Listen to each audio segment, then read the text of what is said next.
Bonjour les Killteamers, bonjour les Killteameuses, on est ici pour une belle analyse de faction accompagné d'un membre très actif de notre communauté. On a ici Ligériane. Salut Ligériane.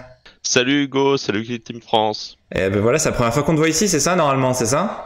Exactement, ouais, mon première vidéo, j'espère pas la dernière. Non, ça va être bien. De toute façon, tu es un fervent participateur sur le Discord Kill Team France. On vous invite de venir parce qu'on a des channels dédiés pour parler de chacun des sujets, chacune des teams. C'est un peu plus facile que Facebook, donc on vous propose de venir. Le lien est en description. Et là, on est aujourd'hui ici pour parler d'une très belle team. Vous nous l'avez réclamé. C'est vrai qu'elle est belle, c'est vrai qu'elle est, elle est suppurante, elle est dégoulinante, quoi. On les connaît. C'est les Varioleux Gélaire. Alors, dis-nous, Ligériane, tu veux qu'on t'appelle Ligériane ou Maxime, ou François, c'est ça?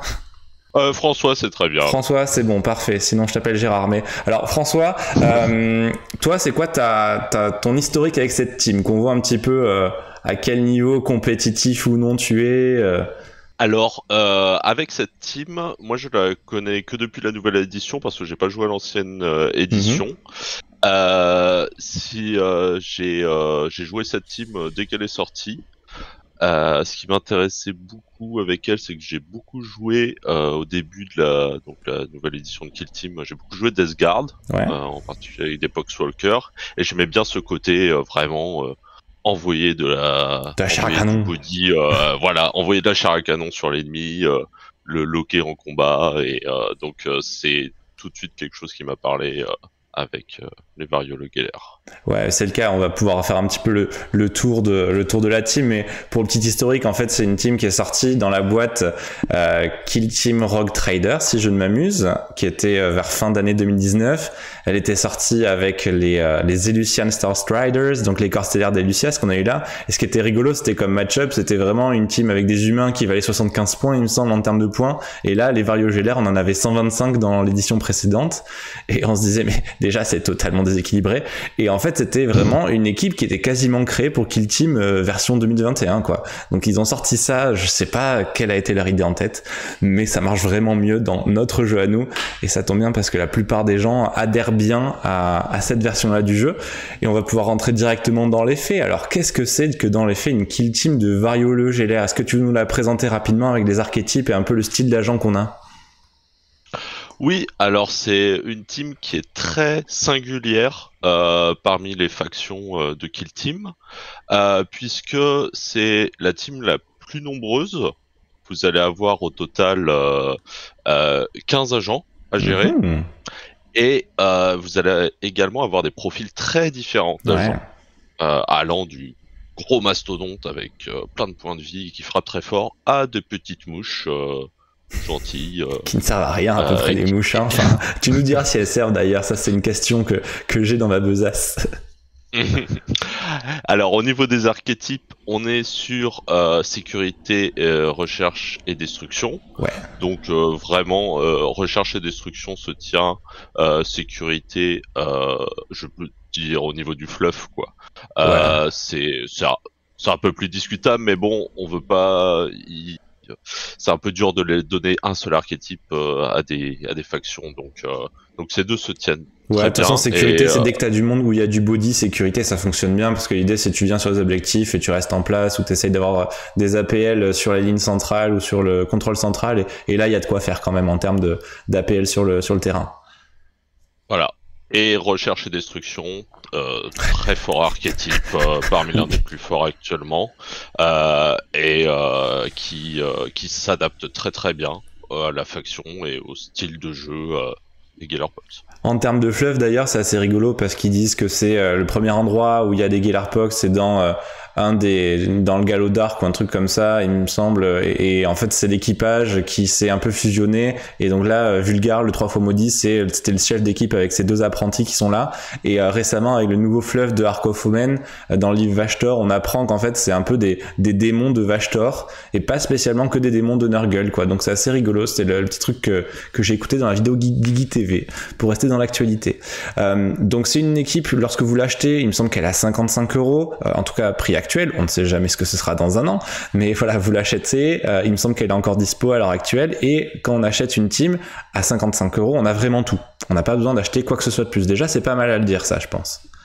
Oui, tout à fait, c'est ça. Et on va parler sûrement bientôt de la composition des agents. Il y a tout dans la boîte et de toute façon, vous n'avez pas de choix. Au moins pour les agents que vous avez ici, sur les équipements, etc. C'est vraiment assez direct à Exactement, assembler. sorti de la boîte. Et en plus, en termes de hobby, c'est magnifique. On verra au fur et à mesure les figurines, parce que j'ai pas pensé à mettre une vision générale, mais en tout cas pour les agents, je vais pouvoir annoncer déjà dès le début qu'on a une particularité, c'est que notre leader est un personnage nommé.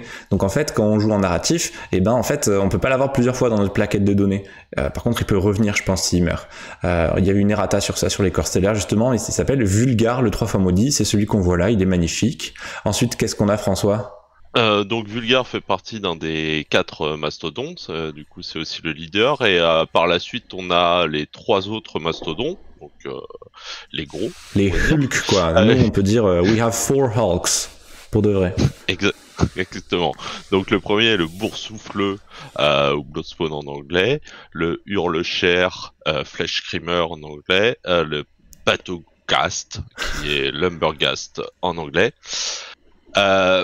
Et donc vous êtes ensuite 3 varioleux mutants, dont un est équipé d'une hache lourde, à différence des 2 autres qui ont des armes improvisées. Donc les varioleux mutants, ça va ressembler à des Poxwalkers, donc ce sont des zombies. Les bogueux sont globalement des Nurglings, enfin en anglais ils s'appellent les Glitchlings, donc ils sont tout petits, tout mignons, il y en a 4 parmi eux, et donc ce qu'on ne voit pas ici là, mais qu'on va voir par la suite, c'est que en fait en termes d'équipement, vous allez en fait rajouter 4 vermines, 4 agents, voilà, qui sont des vermines. Et ça, c'est la vraie particularité de cette équipe, c'est que ce ne sont pas des équipements qui sont des additions en termes de capacité de combat, des grenades, des trucs comme ça. Non, c'est vraiment des agents. Et c'est la seule équipe qui fait ça. Si on fait les comptes, en tout, ça nous fait donc 15 agents, si on ajoute les vermines. Alors, et on va voir au niveau des caractéristiques de groupe activation, mais ce qui nous donne un maximum de 11 activations. Si on choisit 2 types de vermines différents, avec 3 vermines d'un même type et une vermine d'un autre type. Monsieur est connaisseur, ouais, c'est vrai que les vermines elles sont pas dans la liste d'agents, mais en fait elles le sont plus ou moins, mais en narratif ou dans le roster on les met pas, quoi, puisque c'est des équipements. Voilà. C'est bien ça. Très bien. On va pouvoir passer à un truc que j'aime bien faire. On prend pas les choses dans le bon ordre dans cette analyse de faction, mais par contre je vais vous montrer un peu les profils habituels des 3 styles de choses qu'on a, parce que ça va être ça qui va être un peu intéressant, c'est quels sont les styles d'unité. Donc là, si on parle d'un des Hulk, donc un des mastodontes cauchemardesques, on a le Boursoufleux, donc ça va être un des archétypes, 3 mouvements, 2 LPA, activation de groupe 1, défense de 3, sauvegarde de 5, PV 18. Par contre, ils ont une sauvegarde de 5, PV 18, donc là je le redis, c'est très fort, mais ils ont surtout un horriblement résistant, qui est donc une Feel No Pain à 5, on va le dire comme ça parce que c'est un peu rapide, mais en gros dès que vous devez dès que vous devez enlever une blessure ou un point de vie à votre personnage, et ben vous lancez un dé sur 5+, il ne le perd pas. Voilà. C'est ça. Donc si on parle du profil général des mastodons, très très résistant comme tu l'as dit, ouais. 18 points de vie. Ça fait parmi les rares agents dans Kill Team à pouvoir survivre à 4 touches de plasma. Wow. Ça fait quasiment les seuls à pouvoir survivre à 4 touches de Melta. Donc oui, de ce point de vue-là, très très fort. À noter pour le horriblement résistant que faut pas confondre avec celui des Death Guard qui est très proche, puisque celui des Death Guard stipule en plus que l'agent ne peut pas être blessé. Ah ok. Alors là, on peut les blesser. tous les Gearbox peuvent être blessés, donc ce qui réduira leur touche, enfin leur capacité de combat, et leurs mouvements. Ok, carrément. Bon, on verra aussi un peu les stratégies un petit peu à la fin de comment aussi jouer contre, hein, parce que ça c'est aussi une des fureurs des champs de bataille, surtout en Into the Dark, en combat confiné. Ça c'était sur la partie des Hulk. Alors bon, ils ont tous le mot-clé horreur cauchemardesque, et c'est ça qui est important. Ils ont aussi leur plaque en termes d'équipement narratif, hein. C'est pas parce que c'est cette équipe-là qu'ils ont pas ça. Il faudrait que les vermines les auront pas. Ça c'était le premier style. On a aussi un autre style, c'est un petit peu les variolus mutants, quoi. Ça c'est nos pécores de base, c'est notre équivalent un peu humanoïde. Donc 2 mouvements, LPA 2, activation de groupe de 2, donc déjà ça c'est stylé. Défense de 3, sauvegarde 5+, PV 7. Horriblement résistant. Alors normalement la règle c'est la même, sauf que on l'a pas mis en ce moment dans ce PDF là, mais il y a aussi une data slate. La data slate elle peut évoluer, et en ce moment ça a donné que le horriblement résistant ne fonctionne que sur un résultat de 6 et pas 5 ou 6. Donc ça déjà c'était un petit truc pour un peu descendre leur capacité de sac à PV, parce que c'est ça qui fait peur aussi dans les match-up. Si vous n'avez que des bolters et que vous n'avez pas grand chose pour diminuer, faire beaucoup de dégâts, et cette équipe c'est un gros sac à PV à diminuer en face de soi, encore plus avec les horriblement résistants, quoi. Donc ça c'était un des sujets. On va regarder tout à l'heure ce qu'ils ont, mais en tout cas il y a rien de spécial à dire sur eux, à part que c'est des humains de base à G2 quasiment, quoi, en termes de ce que ça rend. Ils ont quand même Technofléau, on le verra tout à l'heure qu'est-ce que c'est. Les petits beaux gueux, voilà, ils sont mignons. Mouvement de 3, LPA 2, AG2. Comme vous en avez vraiment 2, vous pourrez faire 2 x 2. Alors que sur les varioleux mutants, vous en avez 3, donc il y en aura toujours un qui se retrouvera tout seul, en tout cas en début de partie. Après, quand il y aura des morts, c'est une autre limonade. Défense de 2, sauvegarde 5+, 3 PV, c'est tout petit. Et eux, ils ont horriblement résistant qui a été nerfé à 6 et pas à 5+, Technofléau, et après, lui, il a une sauvegarde invulnérable de 5+. Bon, je le dis là, parce que c'est rigolo. Bon, sur les beaux gueux, c'est défense de 2, c'est assez rare d'avoir de la défense de 2. En tout cas pas dans cette team, mais en général. Après voilà, c'est tout petit, souvent ça se prend un tir de bolter, un dégât normal et ça meurt, quoi. En profite pour d'être sur la page des Boko pour noter, comme tu as dit, il y a une défense de 2. Eux, contrairement aux mutants, ils ont un déplacement de 6 pouces, Ouais. ou 3 blancs. Et donc, on se rend compte là directement qu'il y a beaucoup de profils différents et beaucoup de différences au niveau des stats à retenir avec cette équipe. Ouais, c'est vrai. C'est l'un de ses coups d'entrée, quoi, on va dire. On va passer directement au style de vermine. Donc là, on a la fiche d'équipement. Donc là, vous avez le fait de pouvoir acheter vos vermines. On vous le dit de suite, tant qu'à y être, comment ça se passe, le fait d'acheter des vermines, tant qu'on est un peu sur les agents en général? Pour en avoir 4, il faudra soit prendre 4 fois le même type de vermine, soit en prendre 4 d'un type, soit en prendre 3 d'un type et une vermine d'un autre type. Comme ça, vous arrivez à 10 points d'équipement au total. Soit 2 de chaque type. Voilà, parce qu'en gros, la première qu'on choisit, elle coûte 3, les suivantes, elles coûtent 2. Et en gros, quand on fait 3 plus 3 x 2, ça fait 9. Et après, sinon, c'est 3 plus 2 x 2, donc ça fait 10. Enfin voilà, vous ferez les calculs dans votre coin, mais c'est comme une équipe de foot, quoi. C'est du 4-0-0 ou du 3-1, soit du 2-2, en gros. Voilà. Ils ont chacun aussi des petits effets qu'on regardera plus tard, mais ça c'est juste pour parler des stats et de la manière de composer l'équipe. On a des Aphromites qui ressemblent à peu près à nos beaux gueux. La différence c'est qu'ils ont 2 PV, activation de groupe de 2, les nuées aussi, de LPA à G2, défense 2, 2 PV aussi. Et ceux-là, les vers de bourbe, c'est pareil, sauf qu'ils ont que 2 de mouvement. Voilà. Eux ils sont plus lents. On verra que ceux-là ils sont pas trop mauvais. Et on a que 3. Donc là c'est un petit peu une image de la team. Si vous n'avez pas la faction, ils sont quand même jolis, hein. Toutes nos vermines, notre petit je sais plus déjà son nom, et le gros Hulk. Hurle-Cher. Voilà. Hurle-Cher. Ensuite on parlera du narratif en dernier, mais on va remonter. Voilà, là on parle, mais on va rentrer dans le vif du sujet. Qu'est-ce que sont que nos 2 aptitudes de base? Alors, on a déjà parlé d'horriblement résistant. Chaque fois qu'un agent est censé perdre un PV, jetez un D6. Sur 5+, il ne le perd pas. Vous avez vu, ça a été nerfé dans les data slates. Donc, n'hésitez pas à aller dans la partie Warhammer Community, partie téléchargement pour avoir ça. En français, si vous voulez. Ça existe à chaque fois en français. Et ensuite, on a Technofléau. Qu'est-ce que c'est Technofléau? Alors, Technofléau est une aura de debuff assez forte, puisque elle fait que si vous êtes, donc ça a aussi été changé dans la dernière slate, si vous êtes à 2 pouces ou un rond d'un agent Geller Pox avec cette attitude, vous soustrayez 1 aux attaques, au nombre d'attaques que vous faites avec des tirs. Donc si vous arrivez avec un bolter pour tirer à 2 d'un mastodon par exemple, vous avez 4 attaques, Au lieu de, et ben ouais. là vous en aurez plutôt que 3. Exactement. Et cette aura est plus grande pour les bogueux, donc les Nurglings, puisqu'elle est de 3 pouces. Voilà, donc là on a dit la version modifiée dans la data slate. Hein. De base, les auras étaient plus grandes comme vous voyez à l'écran.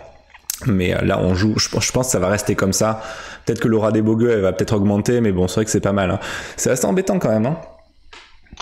C'est assez embêtant parce que tout simplement à 2 pouces c'est la distance qu'il faut pour pouvoir tirer sur un agent sans compter le couvert. Et oui. Donc si on veut faire ça, bah on aura une pénalité. En fait. Et ouais, donc en gros, si vous gardez vos bonhommes en dissimulé et que quelqu'un vient vous chercher, bah en fait, grâce à Technofléau, on vous tire moins fort dessus. Même si on peut vous tirer quand même, hein, on vous tire moins fort dessus. Donc c'est sacrément fort. Et en Into the Dark, donc en combat confiné, on se rend compte à quel point c'est assez puissant, quoi, parce qu'on est souvent très proches les uns des autres. Voilà. Alors après, ça a été nerfé puisque avec les bogueux avant, c'était sur une distance de 6 et on pouvait les répartir de façon à couvrir des zones assez grandes et donc ça rendait vraiment, c'était vraiment difficile de jouer autour de cette habilité. Maintenant, c'est un peu plus possible. Ouais, de toute façon, ils ont été très rapidement en haut de la méta. Là, même actuellement, ils le sont encore bien grâce au combat confiné, justement. Là, on a une belle image où on voit nos trois monstruosités. On a aussi nos petits varioleux mutants, là. Ils sont très beaux, en tout cas. Les figurines sont magnifiques. Et on vous souhaite bien du plaisir avec ça. En tout dernier, on ira voir les TACOPS de faction parce que pour moi, c'est un petit peu un des cherry on the top de la team. Je pense que c'est intéressant d'aller chercher les subterfuges stratégiques maintenant qu'on vous a monté un petit peu quelles étaient les forces et les faiblesses de chacun des types d'unités. On va maintenant voir qu'est-ce qu'on peut faire comme tricks avec elles et ça nous permettra, quand on regardera chacune des plaques d'agents, en quoi ça va être fort avec les subterfuges en fait. Donc je commence à lire les petits subterfuges stratégiques. Alors les bienfaits de la variole. Alors là on commence à rentrer dans des petits compteurs de points. Ah non, c'est pas là encore, mais il y a des gestions de chiffres. Alors jusqu'à la fin du tournant, à chaque attaque de tir contre un agent varioleux j'ai l'air ami, à la fin de l'étape jetez les dés de défense de l'attaque de tir. Si la somme des résultats de sauvegarde de dés défaussés était de 7 ou plus, vous pouvez retenir une sauvegarde ratée comme sauvegarde normale réussie. Alors ça c'est déjà une mécanique hyper stylée, on l'avait jamais vu. 7 c'est le chiffre de Nurgle, donc il y a quand même une affiliation Nurgle.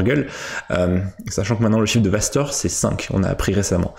C'est 5 son chiffre. En gros, si vous faites des sauvegardes, comme les sauvegardes des Geller Pox, elles sont en général de 5+, si vous avez des 4 ou des 3, bah en fait c'est des sauvegardes ratées, mais grâce à ce stratagème là, bah, la somme que vous allez faire de tout ce qui est raté bah, va donner peut-être 7 ou plus, quoi. Donc c'est une compensation qui est un peu mathématique pour avoir quelques sauvegardes réussies. En vrai, c'est super stylé ça. Il est bien ce strata quand même, non ? Je dirais malheureusement non. Oh. Et je pense qu'il devrait vraiment adopter Vashtor comme patron démoniaque, on va dire. Faut le descendre à 5, c'est ça ? Sur A5, ça pourrait être tentant, mais sur 7, ça en fait ajoute la possibilité, donc du coup, avoir une sauvegarde réussie si on fait soit 2-4 par exemple, ou un 3 et un 4. Ça, si on fait les calculs, ça rajoute très très peu de probabilité réussite, de faire une sauvegarde de plus, en particulier si on avait déjà le couvert, et en particulier si on nous tire dessus avec une arme avec de l'AP, ce qui est fort probable, si on tire par exemple sur le mastodon. Et donc ça c'est typiquement mathématiquement moins bien que juste une relance de sauvegarde. Ah mince, bon bah tant pis, on verra s'il souhaite l'améliorer, mais bon c'est déjà une team très forte, donc c'est pas dit qu'il souhaite l'améliorer ça non plus, hein. On verra. Non, et le problème, enfin comme on va le voir, c'est une team qui a besoin beaucoup de ses points de commandement, et donc celui-là vous pouvez généralement l'oublier. Dommage, allez vas-y fais-nous les bienfaits de l'infection. Alors bien fait de l'infection, donc qui ressemble beaucoup sur le nom avec le premier, donc mais en revanche celui-là est très très utile puisqu'il permet une fois que vous l'avez joué jusqu'à la fin du tournant, chaque fois qu'un agent est au combat en mêlée, si vous faites la somme des dés de touches ratées et que le total est 3 ou plus, alors vous pouvez retenir une touche ratée comme une touche normale réussie. Ce qui est très très fort parce que si par exemple vous avez un jet catastrophique et vous avez 3-1 par exemple, et ben ça fera au moins une touche réussie. Ce qui est pas mal. Et comme on va le voir, beaucoup de mastodons aussi tapent sur du 4 et donc ça fait que au moins un 3 ça vous permet d'avoir une touche réussie en plus qui peut être très très utile comme on va le voir dans certaines situations. Donc celle-là on y va quoi. Celui-là, à partir du tour 2 où on commence, on va avoir beaucoup de mêlées et également tour 3, tour 4 parce que disons-le tout de suite, le principal dégât fait par cette team c'est sur du corps à corps, et ben ça sera quasiment joué tout le temps. Comme quoi au final c'est juste la valeur de cap qui fait que ça marche ou pas comme strata, c'est étonnant. On a ensuite attiré par le vrombissement. Alors, attiré par le vrombissement, c'est une capacité, enfin c'est un stratagème qui coûte 1 PC, mais ensuite, à chaque fois qu'on le rejoue, il coûte 2 PC la deuxième fois, 3 PC la troisième fois. C'est la première fois qu'on avait ça, donc c'est 1 plus PC. Choisissez un pion objectif. Chaque agent Vario le Gélaire à 6, donc à 6 pouces de cette pion choisi, peut immédiatement effectuer une action sprintée. Il doit terminer le mouvement au plus près du pion choisi. Ce subterfuge coûte 1 de plus. Ok, donc là en gros c'est vous rentrez dans une pièce où vous êtes assez proche de l'objectif et vous faites un sprint soit pour y aller dessus, soit pour vous rapprocher vraiment de votre adversaire et essayer de capturer cet objet ou de faire l'action de mission encore plus vite quoi. C'est quand même pas mal hein. Je sais pas si c'est pour le tour 1, mais c'est plutôt pour le tour 2 ou le tour 3, c'est pour gagner en mobilité quoi, cette façon. Alors il y a deux utilisations principales à ce stratagème. Celui offensif où comme tu as dit, par exemple dans Into the Dark, on est à l'entrée d'une pièce avec un objectif et on commence le tour.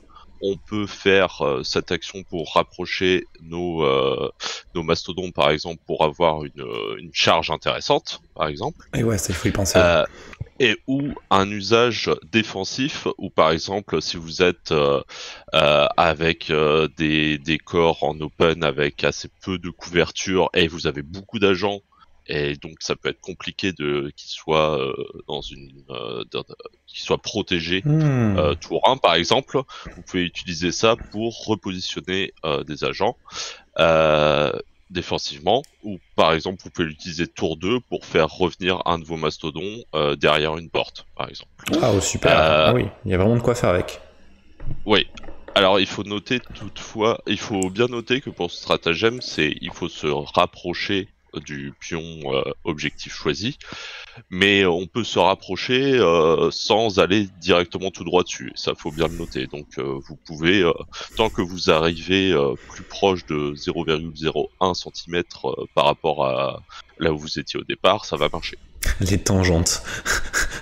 On va le voir sur le terrain maintenant que tu nous as dit ça, bravo. Alors émanation de rouille, qu'est-ce que c'est ?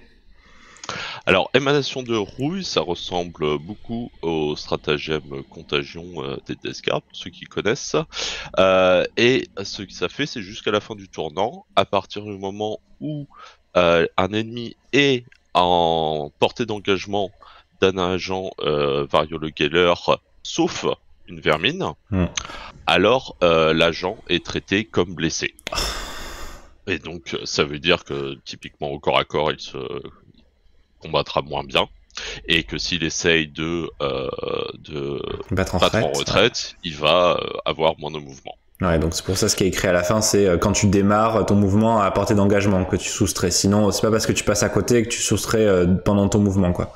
Ça, c'est un peu comme les APL, voilà. C'est généré au début de ton mouvement, quoi, la capacité que tu peux faire de mouvement.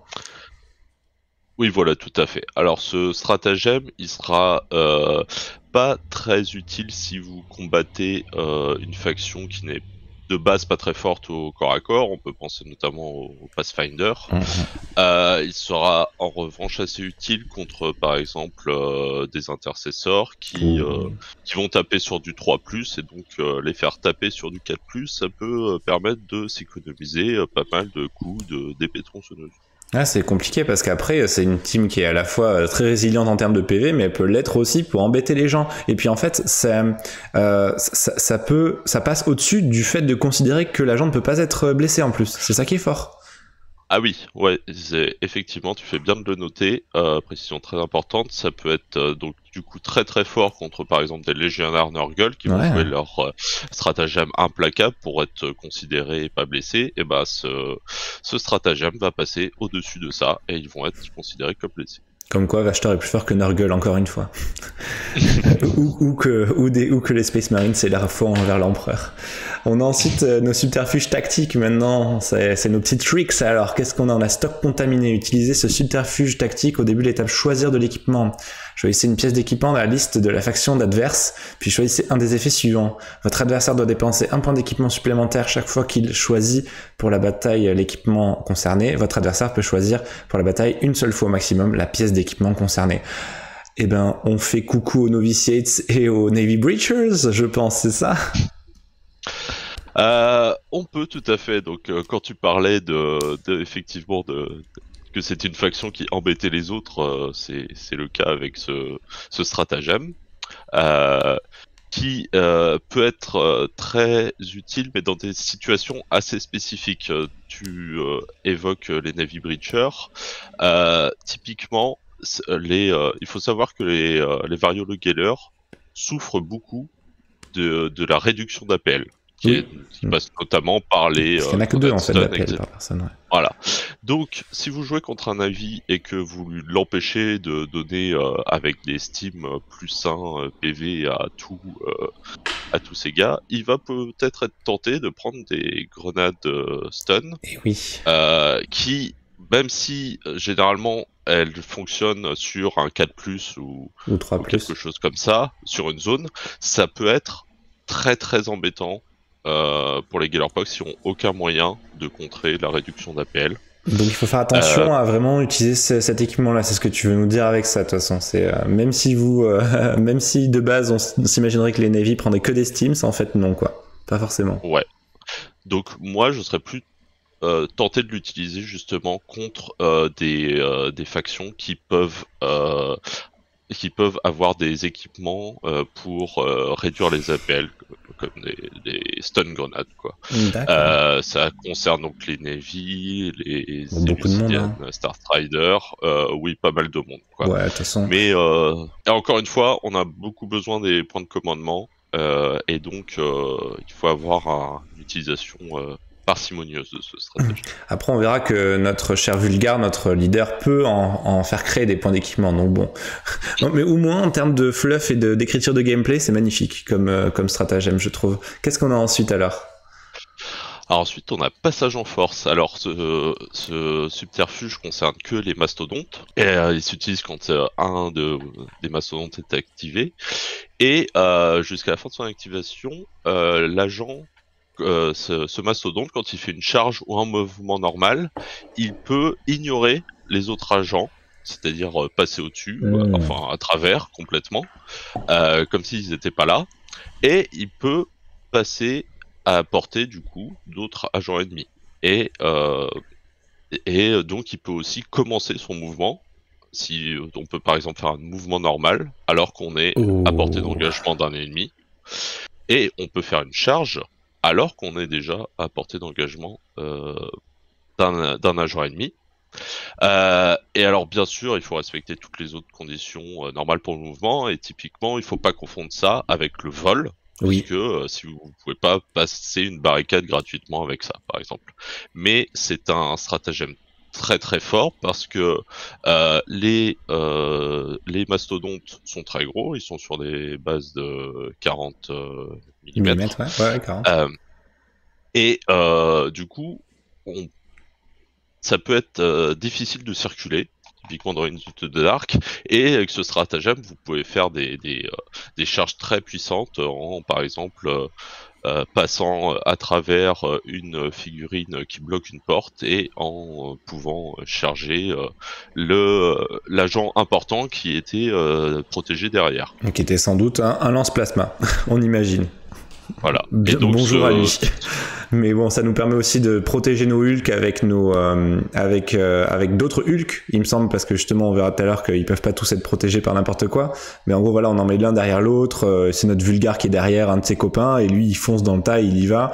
Ou alors, bon, on a mis d'ailleurs peut-être nos petites merdouilles vermines devant et au final, lui, il était un peu caché derrière. Il fonce dans le tas alors que notre adversaire, lui, aurait été bloqué par les vermines si vous voulez nous charger au corps à corps, par exemple. Des choses comme ça, quoi. Donc ça fait gagner du précieux mouvement. Autre peut-être détail important, c'est que évidemment c'est une team qui est très sur le corps à corps et qui ne veut pas se faire tirer dessus. Et le des meilleurs moyens pour ne pas se faire tirer dessus, c'est d'être au corps à corps avec un agent ennemi. Et donc ce stratagème colle très bien avec la stratégie de rester au corps à corps et de pouvoir le tour suivant rester en vie parce qu'on est protégé par ce corps à corps et toutefois aller faire d'autres choses plutôt que juste taper sur la personne et sur l'agent avec qui on était en corps à corps avec. D'autant plus quand on a que 2 APL et qu'on a peut-être fait un premier combat au début et qu'ensuite on fait une charge sur quelqu'un d'autre et puis on termine notre tour, quoi.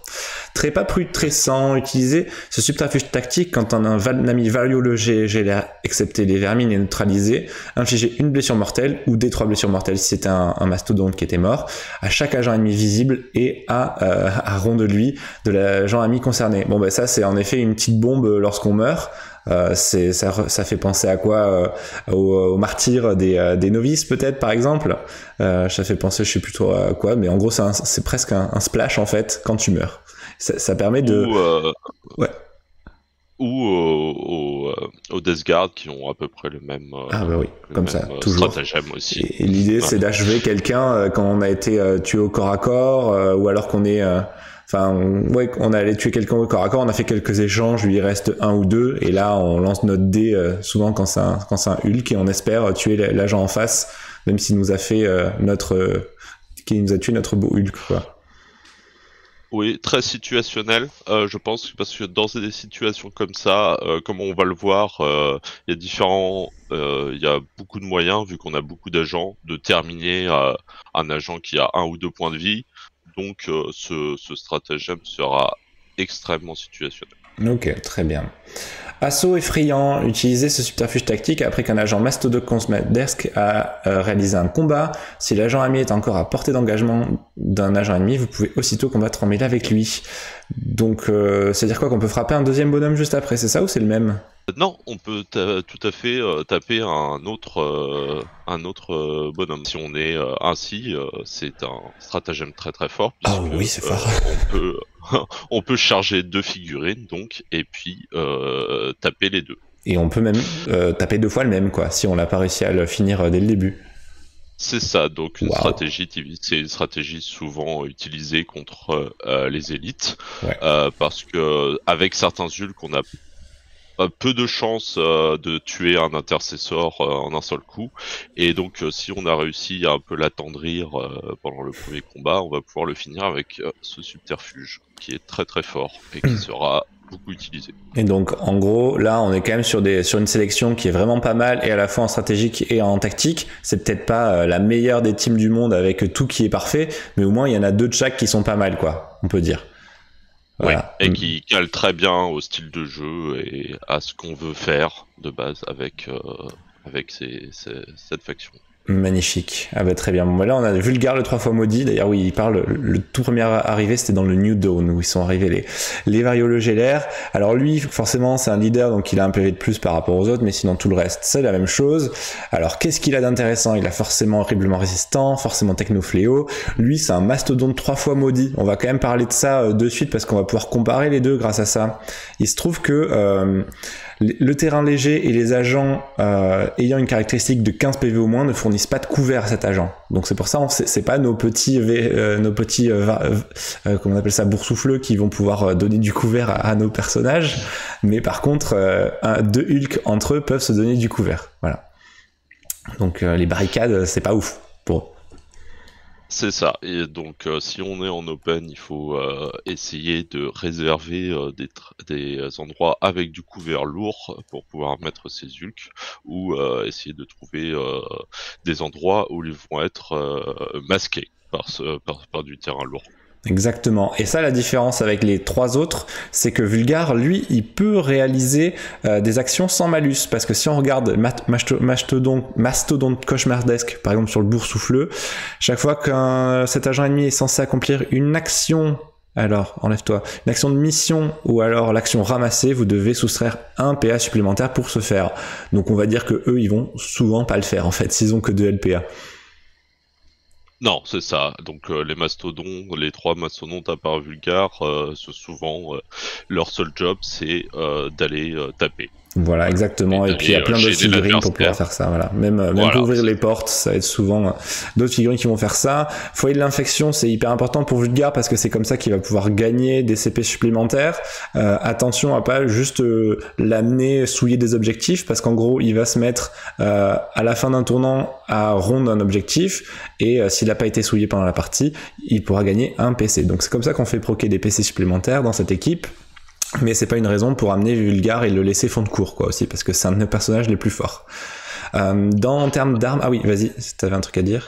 Oui, c'est pour ça que pour cette capacité de générer des PC qu'on va souvent avoir à la phase de repérage l'option de dash d'un sprint gratuit qui va être retenu pour pouvoir le mettre dès le tour 1 à rond d'un objectif pour pouvoir directement gagner un PC. Il faut noter qu'on peut pas utiliser le stratagème pour pouvoir faire un sprint gratuit et gagner un PC avec ça, puisque là, le PC est gagné au début de la phase de stratégie. Oh, d'accord, stylé. Très bien, tu nous en apprends d'autres encore. Ces armes de tir sont absolument phénoménales. Ventre fournaise avec 6 attaques de plus 3-3, portée 6 te rend 2. Bon, c'est à peu près le meilleur lance-flamme du monde pour l'instant.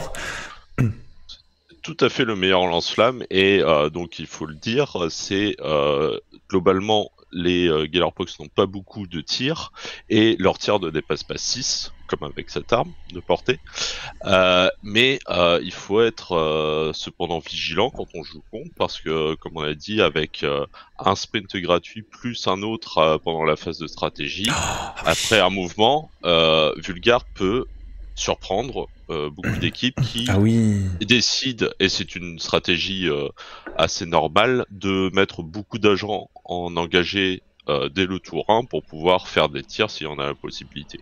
Et donc il faut quand même faire attention à ce flamer qui peut complètement décimer des factions. Et lui, c'est pas comme le Flamer Kroot qui est absolument trop fort, mais qui a par contre encombrant, parce que lui, il peut faire un mouvement. Je sais pas s'il a moyen d'avoir plus un APL. Non, il peut pas avoir plus un APL, donc il peut pas faire un mouvement de dash, hormis avec le stratagème qu'on avait dit là.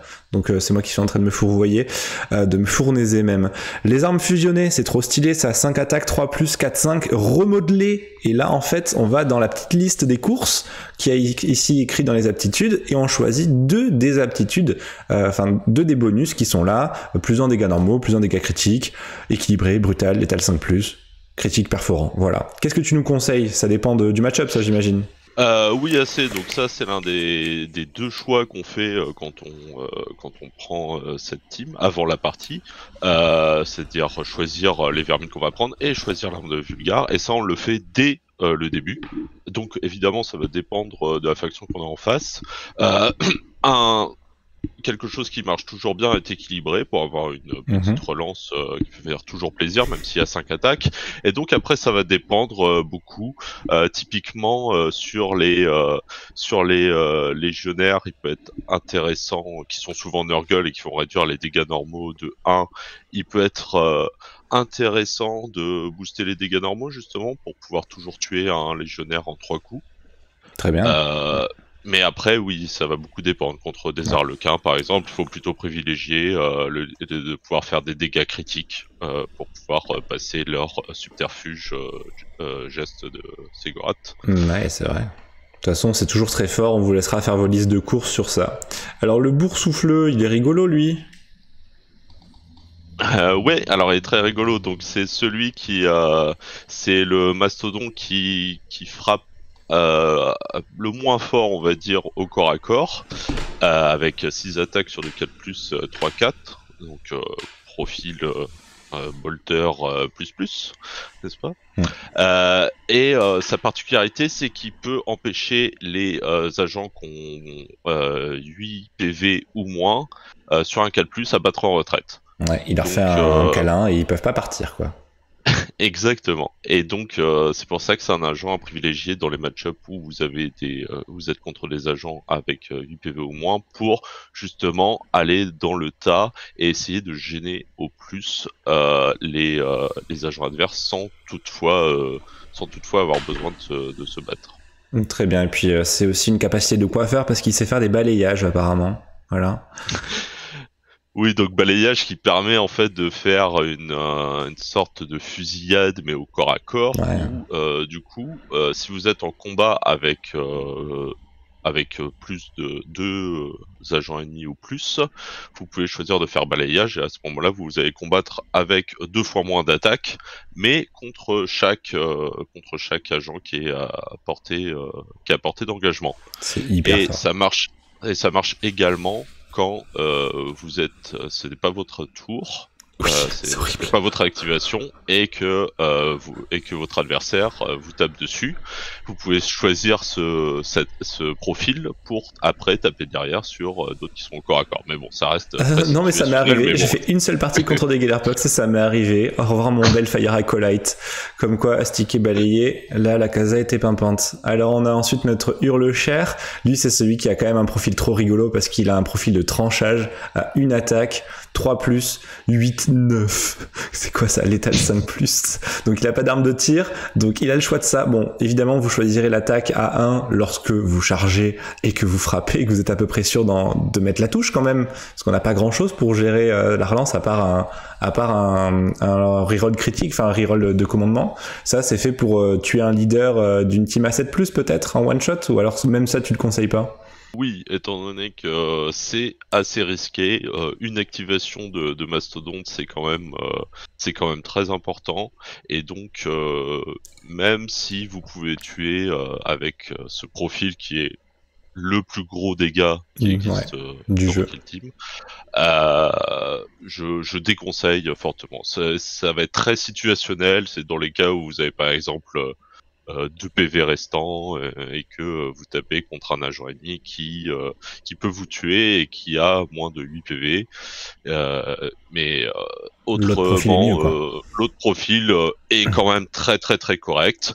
En plus, si vous avez les bienfaits de l'infection activés, là c'est sur du 4+, mais sur 5D, vous aurez pas du tout de mal à ce que vos touches ratées fassent au moins une somme de 3, et donc vous aurez une frappe en plus. Voilà, donc très fort. 5 attaques, 4+, 5, 6. Après, donc, il a Mastodon Cauchemardesque et Hurlement Horrifiant. Ça fait, en fait, des debuffs sur les contrôles d'objectifs. Il me semble que c'est ça. Et le fait que les gens ont plus de mal à ramasser des objectifs à côté de lui. Donc, c'est très... faire des actions de mission, oui. Ouais, faire des actions de mission aussi, oui. Donc, ouvrir des portes, ça marche aussi. Donc, très, très fluff avec ces petites bouches qu'il a dessus. Patogast, c'est quoi Patogast?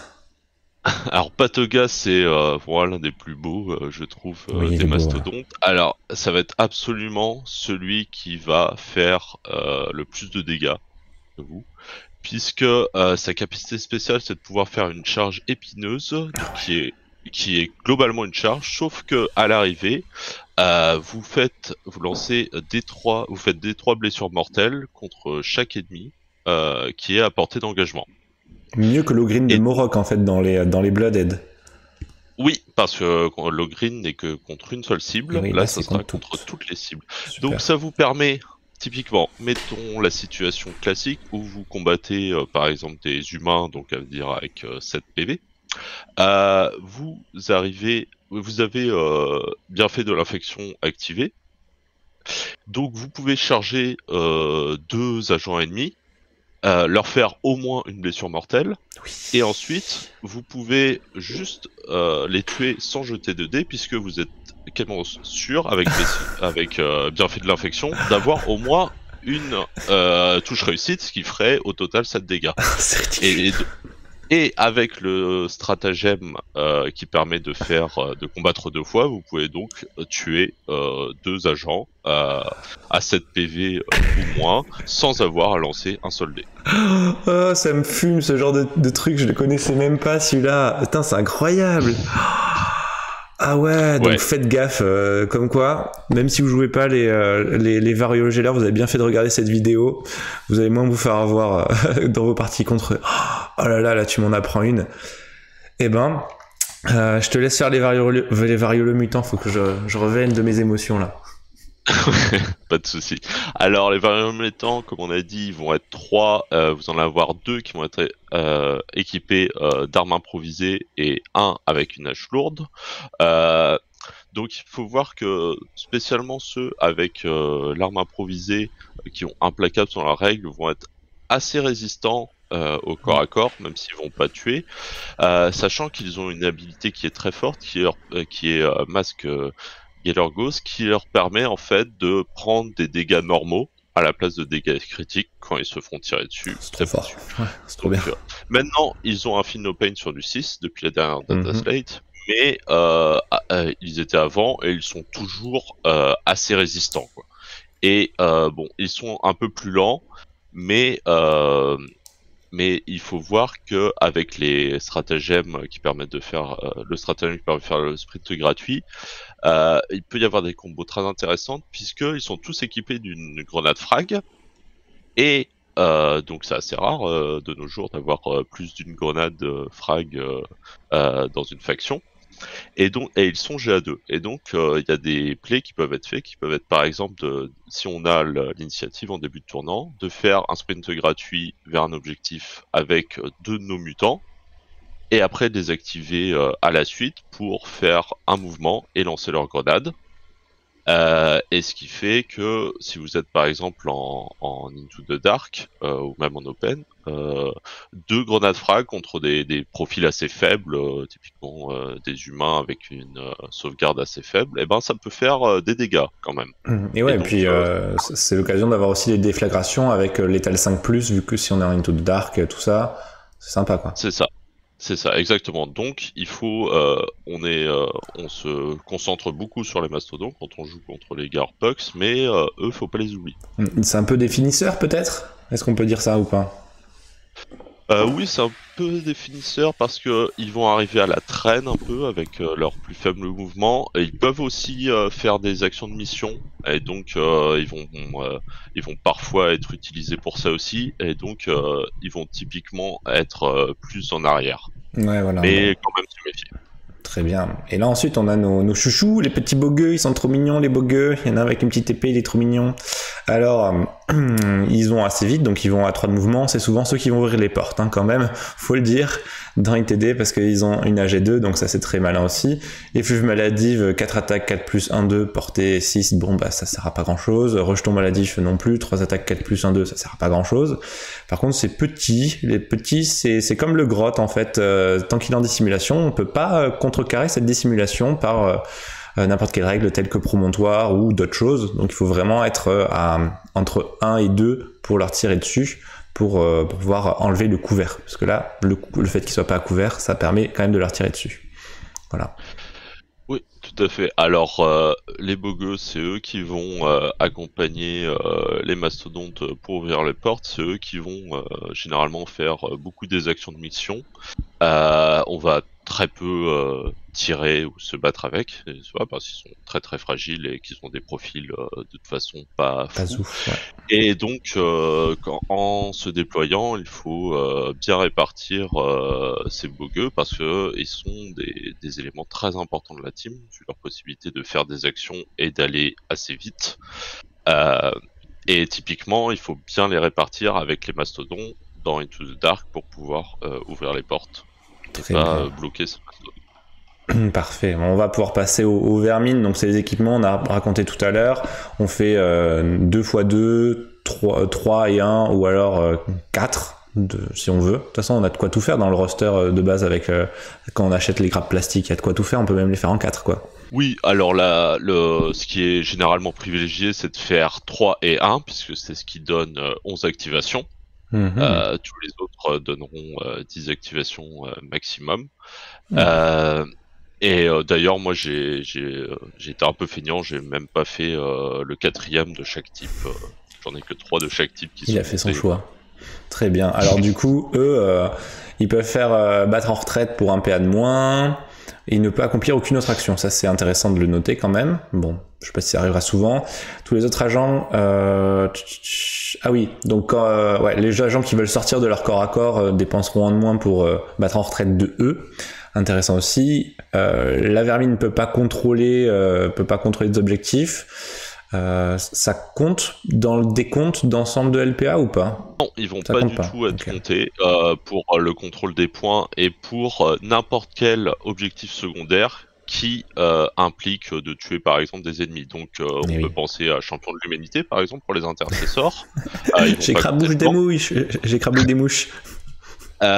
Particularité par exemple pour les mains de l'Archon qui vient de sortir, puisque tuer des vermines ça va permettre de générer des pain tokens, mais par contre ils vont pas compter dans le décompte pour l'objectif secondaire qui est lié au nombre de pain tokens. Subtilité intégrale. Bon, après on verra si c'est faké ou pas, mais... En fait, peut-être que je me trompais, peut-être que si. Bon, attendez la fac. Donc, ou alors passe 2 minutes après à nous le dire si jamais, mais... Donc, en tout cas, elle peut pas avoir d'équipement, passe pas de terme de perte en termes de narratif. L'important, c'est que c'est du consommable, comme on dit. Il y a donc 3 types de mythes. Donc le premier, les mythes très importants. Donc ces mythes-là, elles volent. Donc c'est un gros plus. Oui. Alors celles-là, elles seront surtout utilisées pour aller au corps à corps, éventuellement finir des modèles qui sont déjà blessés, puisque leur capacité spéciale, c'est d'être un peu plus fort au corps à corps quand ils se battent contre un ennemi blessé, mais il faut partir du fait que vous devez finir l'agent ennemi en un coup, parce que sinon, si vous en prenez une en retour, vous mourrez directement, puisque vous n'avez que 2 points de vie avec les vermines. Voilà, bon, c'est pas exactement les gens blessés qu'il faut aller frapper, c'est les gens qui ont moins de PV que leur nombre initial, parce que bon, voilà, c'est littéralement, faut pas qu'il soit blessé l'adversaire, voilà, c'est juste qu'il ait au moins eu un dégât, quoi. C'est ce que ça veut dire. Ouais, t'as tout à fait raison. Et dans les autres situations, ils peuvent être utiles pour aller charger et après donner le support de combat, donc le plus 1 à toucher, aux Ulk qui vont charger derrière. C'est qui est quelque chose à vraiment maîtriser avec les Gearbox, c'est de gérer ses activations et de pouvoir préparer les charges des autres, et aussi charger à un autre avantage, par exemple contre des intercessions pour qu'ils ne puissent pas faire de tir en état d'alerte. Et il suffit d'aller charger un intercesseur engagé, et du coup il pourra pas faire de tir en état d'alerte. Mais elles sont vraiment bonnes à tout faire, ces mythes, en fait, hein. On n'en est pas content. Alors les nuées de dard de yeux, alors là vraiment faut que tu me racontes pourquoi c'est bien. Alors les mouches, du coup, elles sont un des meilleurs vermines, puisque ils ont une attaque qui permet de stun les agents ennemis. Donc c'est 5 attaques, c'est sur des 6, ça ne fera absolument aucun dégât, ça a la règle pas de couvert pour aucune raison. Mais par contre, ça a la règle étourdissant, donc si vous faites un dégât, si vous faites un 6 globalement sur les 5 dés, c'est un 5D, ouais, pas mal. Voilà. Et l'agent ennemi aura moins 1 d'APL. Et donc, si vous en avez 3 de ces petites bêtes-là, vous avez la possibilité de faire moins 3 APL à d'autres, à moins 1 APL à 3 agents. Et donc ça, c'est très très fort, sauf contre les teams qui sont globalement les teams élites qui peuvent ignorer les réductions d'APL. Ah oui. Et donc, mais dans tous les autres cas, c'est l'une des meilleures vermines, et que vous en prendrez 3 sans trop hésiter. Bon, comme quoi, moi je t'ai pas ça en première impression, mais t'as bien fait. La figurine est trop cool aussi, parce que elles tiennent grâce à leurs ailes, donc c'est aussi hobbystiquement rigolo. Ouais, donc c'est un peu les emmerdeurs, quoi, comme d'hab avec des mouches, quoi. Et pareil, elles ont le vol, et donc Ah vous ouais, il y a pouvez le vol, ouais. vous activer, tirer pour enlever de l'APL et après charger. Alors il faut noter, enfin je vais répéter bien parce que ça aurait tendance à l'oublier, que pour toutes les vermines, si un agent essaye de battre en retraite, il n'a besoin de dépenser que un LPA Ouais, pour battre en retraite. Et ça, il faut, quand vous jouez contre Galorpox, il faut vraiment le sans garder en rappeler, ouais. mémoire. Ouais, c'est important ça. Et après, bon, moi, c'était mes préférés, les vers de bourbe, parce que, bon, déjà, ils sont rigolos. On dirait les fantômes dans Casper ou dans Ghostbusters, un peu, version vert. Ils ont crachat acide, 4 attaques 4+, 2-2, portée 6, PA1, projection 1. La gueule des dents acérées, bon, c'est moins fort, 2 attaques 4+, 1-3, et surtout sans caustique. Si cet agent est neutralisé, jetez un D6 pour chaque agent visible et à rond de lui. Sur 4+, l'agent ennemi subit un dé de blessure mortelle. Donc c'est encore un autre finisher, quoi, d'une autre manière. Un finisher, oui, mais qui lui se déplace de 4 et n'a pas le vol, et donc Ah ouais, ça c'est va vrai. être beaucoup plus compliqué d'aller finir. Son tir peut être intéressant dans Into the Dark, puisqu'il a projection, donc il gagnera la règle létale 5 plus si vous jouez en espace confiné. Mais au-delà de ça, je l'aime pas beaucoup justement parce que les deux autres ont la capacité vol, et donc il faut savoir que vu que vous avez 15 figurines à gérer, ce qui est absolument énorme, ceux qui ont le vol sont très utiles pour pouvoir pour qu'ils ne gênent pas et qu'ils ne soient pas gênés par les autres agents. Ouais, c'est vrai que c'est Alors important. que là, avec un mouvement de 4 et pas le vol, vous allez avoir plus de prise de tête encore. Ok, bon bah merci pour toutes ces infos, et là du coup on revient tout au-dessus pour aller faire les OP tactiques. Alors, qu'est-ce que sont les OP tactiques? J'aime bien le cauchemar rampant parce qu'au moins celui-là il est facile, clair et définitif. On va commencer à faire un compteur de points dès que nos agents mastodontes font des PV, enfin font des dégâts, et si ce compte il atteint 30 ou plus, on a un point de dégâts, un point de victoire en fin de partie, et s'il atteint 50 ou plus en fin de partie, on aura le deuxième point de victoire. Alors, ça c'est quand même chouette, il me semble que c'est un des meilleurs celui-là, non? Ça, c'est effectivement l'un des meilleurs. Alors, à noter que c'est les dégâts qui sont juste faits quand un mastodonte est au corps à corps. Oui. Et donc, typiquement, on va compter évidemment les frappes directes en combat, et on va compter également la charge épineuse du Lumberghast, Pathogast en français, et l'explosion que vous faites avec le stratagème, mais juste les dégâts qui sont faits à une cible au corps à corps. Alors, vu qu'il est très mal écrit en français, mais du coup, on ne va pas compter les dégâts qui sont faits par d'autres agents qui ne sont pas mastodontes, mais qui sont à portée d'engagement d'un mastodonte. Ah d'accord, ok. Et par rapport, si on tue quelqu'un qui lui restait plus que 2 points de vie, on lui met une attaque à 6, on compte quoi, 2 ou 6? On comptera 2. Là, Les PV perdus. Ouais, ça a été spécifiquement, ce compteur de points a été spécifiquement faqué pour les Elucidianes, pour leur objectif secondaire avec leur leader, qui elle peut faire plus de dégâts parce que c'est très stylé.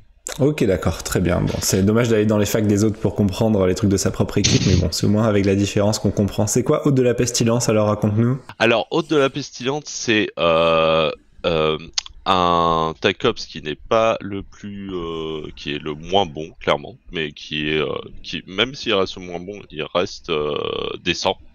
Donc ça simplement être que à chaque fois que vous tuez un agent ennemi, vous placez un pion qui sera le cadavre, on va dire, à la place de cet agent. Et à la fin de tournant, vous récupérez les pions que vous contrôlez, donc à la même manière qu'un objectif, qu'un pion objectif, quoi. Que vous contrôlez, vous les prenez, vous les gardez. Et à la fin de la partie, si le nombre de pions que vous avez est supérieur ou égal au tiers total des agents ennemis qu'il y avait au départ, vous marquez un PV. Et si c'est égal aux 2 tiers, alors vous marquez un second PV. Ah oui, donc on va tuer des gens, on va les ramasser, quoi. Ça devient un autre jeu, ça. Voilà, donc si par exemple vous êtes contre une équipe élite, donc par exemple des Space Marines, donc il faudra tuer et après contrôler les 2 pions pour avoir 1 point, ou 4 pour avoir 2 points. Donc ça reste un bon, surtout contre les élites, un bon stratagème, mais qui est, étant donné qu'on ne peut prendre qu'un objectif secondaire de faction maintenant, il va être complètement éclipsé par les deux autres. Ouais. Et ça, pour préciser, c'est dans le cadre des OP tactiques, enfin des OP critiques, voilà, le nouveau pack de missions. Donc oui, en effet, voilà, on préférera quand même Cauchemar rampant, il y aura encore moins de choses à gérer, un petit compteur, mais c'est moins horrible que gérer des tokens de mort. On a ensuite techno-infection. Alors, vous devez révéler cette OP tactique quand un agent ennemi effectue l'action de techno-infection. Alors, qu'est-ce que c'est pour un PA? Un agent peut effectuer cette action tant qu'il contrôle un pion objectif qui n'a pas été techno-infecté par votre kill team. En ce cas, le pion objectif est considéré comme techno-infecté. Sachant que c'est pas pareil que souillé par Vulgar. C'est pas pareil. Pas pareil. Si 3 pions objectifs ou plus sont techno-infectés, vous marquez 1 point de victoire. Si 4 ou plus ont été techno-infectés, vous marquez le 2e point de victoire. Maintenant qu'on en a 6 un peu partout, qui disparaissent pas, en tout cas dans les OP critiques, ça semble réalisable, mais bon, c'est quand même plus rigolo d'aller buter des gens avec des mastodontes quand même, non? Eh ben, ça va dépendre beaucoup de la mission qu'on joue. Par exemple, si vous êtes une mission qui demande de faire des actions, donc la mission loot, piller, tout à fait en français, ou sécuriser, on va peut-être préférer faire Cauchemar rampant. Surtout si c'est par exemple pour piller, parce qu'on a déjà beaucoup d'actions à faire, et donc on n'a peut-être pas le temps de faire techno-infection, mais ça reste, étant donné que maintenant on a toujours 6 objectifs sur la table, ça reste un objectif secondaire qui est réalisable, facilement, et ça sera généralement celui qui est le préférable parce qu'il il apporte le moins de contraintes par rapport à Cauchemar rampant, où il faut quand même tout miser sur ces mastodontes qui doivent faire du dégât. Ok, d'accord. Bon, tu changes encore mon avis sur la team. Oui, parce que forcément, on en a 3 objectifs de notre côté. La plupart du temps, on va y aller sur ceux-là. Et puis, il y aura nos mutants qui vont un peu finir la chose et qui vont techno-infecter par derrière. Ou alors nos bogueux, des choses comme ça, quoi.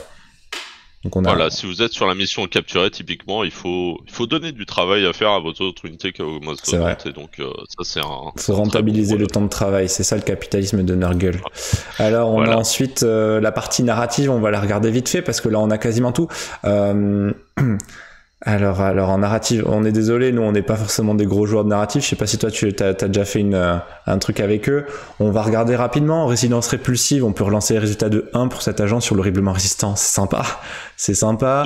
Don d'obstination, vous pouvez ignorer certains ou tous les modificateurs de caractéristiques de LP et de mouvement de cet agent, c'est sympa aussi.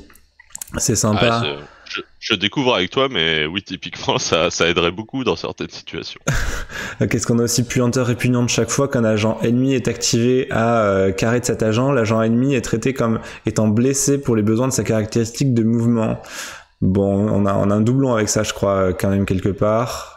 Ça augmente l'aura, mais juste pour le mouvement, donc c'est moins fort. Très moyen.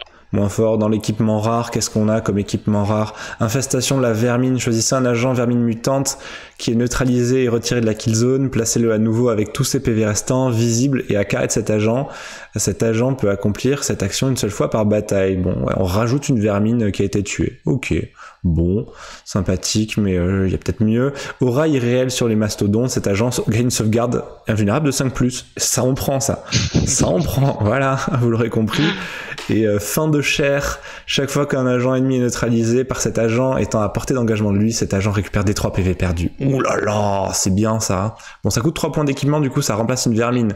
Donc c'est surtout le trading de est-ce qu'on a envie de faire ça ou pas. Mais moi j'aime bien les équipements rares, j'aime bien les regarder, je me dis on est passé à ça, de trucs trop stylés quand même, hein. Dans les atouts stratégiques, je vous laisse les regarder, mais en gros on peut avoir des augmentations de points d'expérience, bénédiction du chaos, qu'est-ce que c'est ça? Acheter cette réquisition avant ou après une partie, choisissez un agent mastodonte Cosmardex de rang vétéran supérieur de votre plaque de données et changez un de ses honneurs de bataille. Bon, ok, changer les honneurs de bataille, faut avoir fait des mauvais choix en début de partie, hein.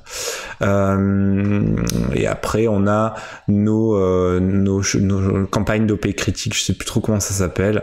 Ça, on vous laisse regarder. C'est encore plus spécifique. J'imagine qu'il y en aura certaines qui seront meilleures dans certains styles de mission, mais au moins on a traité le narratif, même si c'est que succinctement, parce que vous avez vu, il y en a plein des options qui peuvent s'offrir à vous. Et maintenant, on va passer à un peu le débrief. Alors on va faire le débrief sur la partie. Alors, qu'est-ce qu'on en pense de cette équipe? Est-ce qu'elle est bien? Est-ce qu'elle est pas bien? T'en penses quoi? Alors cette équipe, donc là, à l'heure actuelle, elle est très très bien, elle est très très forte, spécialement Into the Dark, puisque il y a juste beaucoup trop de body en fait pour que la plupart des factions puissent bien les gérer, et donc c'est une équipe qui reste très très forte, car ils peuvent facilement euh, être par exemple dans l'archétype chercher destruction ou bien même sécurité. Ils ont facilement les atouts pour maximiser les points, et donc oui, ça reste une équipe très très forte. Maintenant, ça conviendra beaucoup aux gens qui aiment beaucoup la mêlée et que moins le tir, et c'est une équipe qui reste très très monodimensionnelle quand même, donc elle peut être un peu lassante à la longue, et surtout qu'il faut jeter beaucoup de dés. Oui, c'est vrai, ouais. On a des feel no pain dans tous les sens, et donc faut aussi avoir la patience de jeter tous ces dés. C'est pour les joueurs de 40k quoi, en fait, c'est ça. Il leur manque des sauts de dés. Oh, mais 15 PV, oh là là, j'ai trop besoin de lancer 15 dés. Et donc il faut aussi dire qu'on est actuellement, qui sont avec des win rates en tournoi qui approchent voire dépassent les 60%, oui. Et donc ils sont en ligne de mire pour un nerf futur dans la prochaine data slate qui devrait sortir peut-être d'ici la fin de semaine, peut-être la semaine prochaine. Donc on est désolé si on est déjà out of date, mais bon, vous savez que on s'occupe souvent de regarder ce qui se passe en termes de team écrite, et après bon, les évolutions on vous laisse les suivre, hein, parce que dans un an ça aura peut-être encore changé dans Kill Team Into the Jungle saison 3, on espère. La prédiction a été faite ici avec vous en direct. Je repasse un petit peu les profils là comme ça. Ouais, donc ton Hulk préféré c'est l'épineux, c'est ça? Ouais, et en termes de design et en termes d'efficacité, je le trouve très très bien. Et la vermine préférée du coup c'est les mouches, c'est ça? Je m'attendais pas à celle-là. La plupart du temps, oui. Oh là là, quelle horreur. C'est quoi ces gens qui adorent les mouches? C'est vraiment un orgueil jusqu'au bout, alors ta vie. Moi, je voulais juste te dire, j'ai joué juste une fois contre eux, c'était assez kiffant. C'est vrai que c'est quand même une équipe où il faut avoir un certain doigté pour la jouer, il faut quand même la connaître, il faut avoir fait peut-être 3 ou 4 parties avant d'arriver à un potentiel, on va dire moyen supérieur quoi, sinon on peut se faire un peu facilement avoir. Par exemple, j'ai réussi à cramer une salle en entier grâce à un blast projection de Bellfire avec son pouvoir psychique, donc forcément ça peut rapidement faire le ménage. Qu'est-ce qu'il y a aussi? On peut stun aussi, voilà, les Hulk, donc il faut être capable aussi de savoir gérer le fait d'être stun par derrière dans ces cas-là. Donc voilà, ça mérite un peu de doigté. On a une quinzaine d'agents, il y a 11 activations, il y a beaucoup de GA2, donc ça fait une charge mentale quand même pas des moindres quoi. On peut se le dire ça déjà. Oui, c'est ça. Rien que sur le déploiement, si vous êtes en open, ça va beaucoup dépendre des maps, des décors que vous avez, évidemment. Mais oui, il faut savoir que déployer 15 agents façon à ce qu'ils soient bien protégés, etc., ça peut pas toujours être évident, et que effectivement le blast est une arme privilégiée contre les Gillerpox, particulièrement en début de partie, puisque si vous arrivez à supprimer toutes les petites vermines et autres nurglings qui traînent, et même s'il pourra vous taper dessus avec ce mastodonte, il est fort probable qu'il puisse être beaucoup moins efficace à marquer des points. Ouais, on peut avoir une stratégie comme ça d'essayer de tuer tous ces petits bonhommes à la place d'essayer de viser les gros. Faut quand même essayer d'avoir les gros, sinon on meurt en 3 tours quoi, c'est ça, faut réussir à équilibrer les tirs quoi. Ouais, et c'est ça qui est la grande difficulté à jouer contre, c'est que il peut y avoir trop de cibles en fait, et on sait pas où on donne de la tête. Et dans la tête du joueur Gyropox, faut se dire que si vous lui tuez une vermine par exemple avec un tir, parce qu'il l'a mal positionné, des trucs comme ça, pour lui ça peut être tout simplement vous avez gâché une action, et donc il y trouve son compte.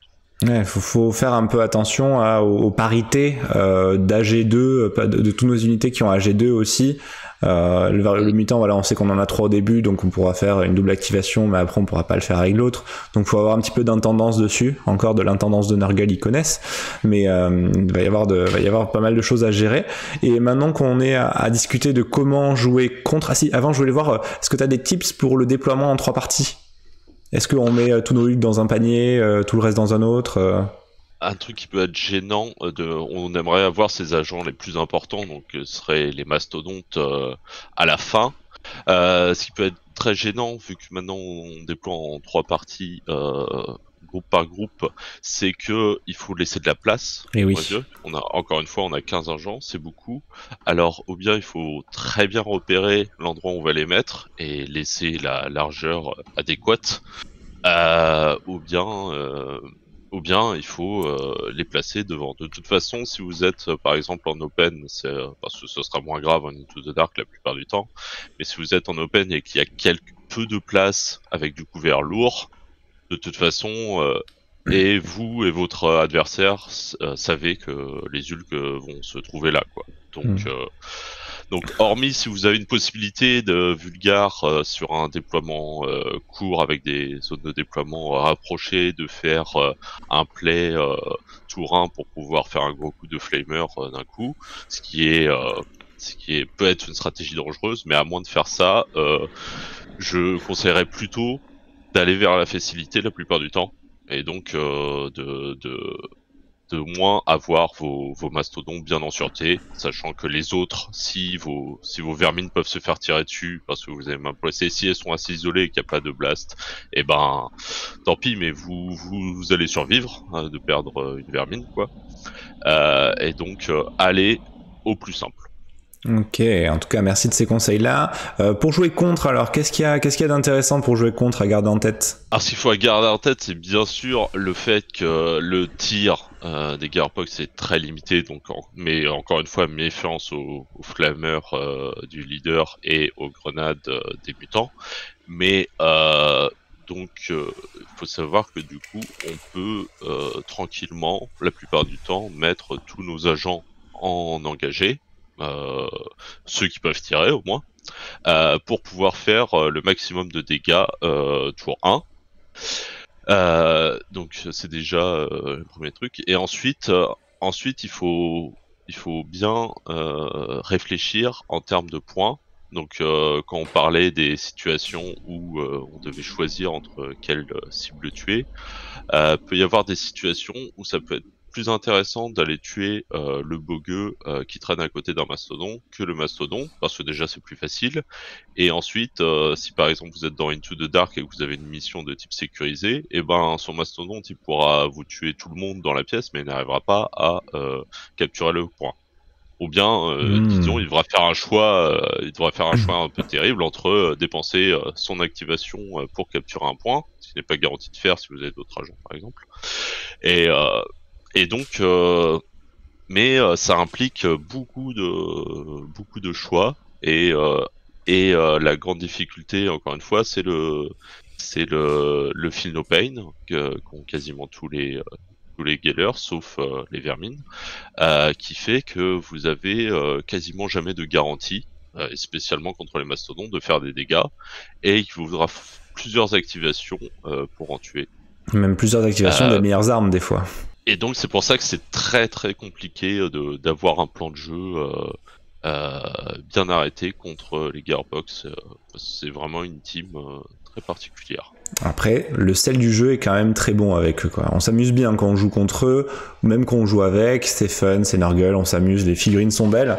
Donc au moins on peut dire que c'est quand même une team qui était bien réussie en termes de game design, en termes de hobby encore plus on peut dire, et qu'on lui promet un très bel avenir, et comment elle a un gameplay absolument unique. Les équipements sont totalement uniques vu que c'est des agents, et qu'on est sur de la horde plus quoi. Donc ceux qui étaient le plus hors d'eux avant eux, c'était les Wyrmblade à 14 éventuellement, je crois, quand tu n'avais pas d'agent, et ouais. Je crois que c'est tout.